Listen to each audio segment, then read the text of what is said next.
Vitamin E ఇది ఐబాల్కి రెటీనాకి లెన్స్కి మధ్యలో ఉండే స్పేస్ని కరెక్ట్గా ఉంచేటట్టు చేయడానికి, ఓకే. అట్లాగే క్యాట్రాక్ట్స్ పొరలు కంటిపైన రాకుండా హెల్దీగా ఉంచడానికి హ్మ్. ఇది బాగా ఉపయోగపడుతుంది. ఓకే. విటమిన్ ఇ ఎక్కువగా ఉన్నది పొద్దుతిరుగుడు పప్పు, హ్మ్.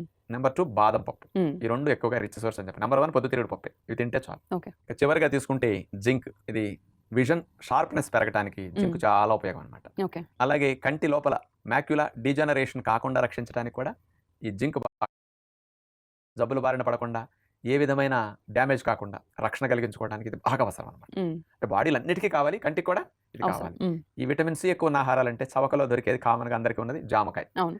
ఇంకేదైనా కావాలంటే పెద్ద ఉసిరికాయ ముక్కలు ఎండబెట్టుకు తింటాం. దొరికినప్పుడు ఫ్రెష్‌గా తింటాం. హ్మ్. జామకాయ రోజు ఒకటి తింటే చాలు, ఇది బాగా వచ్చేస్తుందనమాట.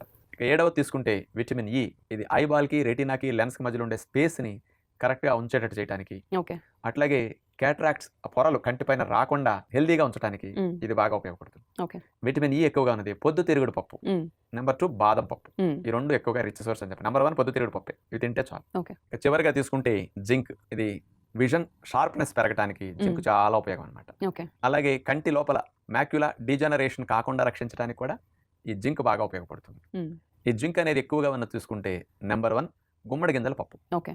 దీన్ని బాగా తీసుకుంటే ఇది వచ్చేస్తుంది అనమాట. హ్మ్. ఇప్పుడు చెప్పిన 8 పోషకాలు ఉండే ఆహారాలను మనం నిత్యం తింటూ కంటికి గనక కాస్త రోజు 7-8 గంటల పాటు మూసి రెస్ట్ ఇవ్వటం, సాధ్యమైనంత వరకు ఎక్కువ గంటలు స్క్రీన్లు వాడకుండా కాస్త తగ్గించుకోవటం వల్ల హ్మ్. చూపు ఎక్కువ కాలం పాటు ఉంటుంది. ఓకే. ఇప్పుడు ప్రతి జీవికి ఆయుర్దాయం ఉన్న వరకు కన్ను కనపడుతుంది. ఒక మనిషికే కళ్ళు పోయేది. ఏ జీవికి కంటి చూపు మసక అనేది ఉండదు. జీవితకాలంలో రాదు. హ్మ్. ఎందుకంటే లైఫ్ ఇచ్చినంత కాలం అవయవాలు పనిచేయడానికి డిజైన్ చేయబడతాయి తప్ప అర్ధకాలంలో పోయేటట్టు, పావుకాలంలో చూపు పోయేటట్టు కన్ను డిజైన్ చేయబడాల.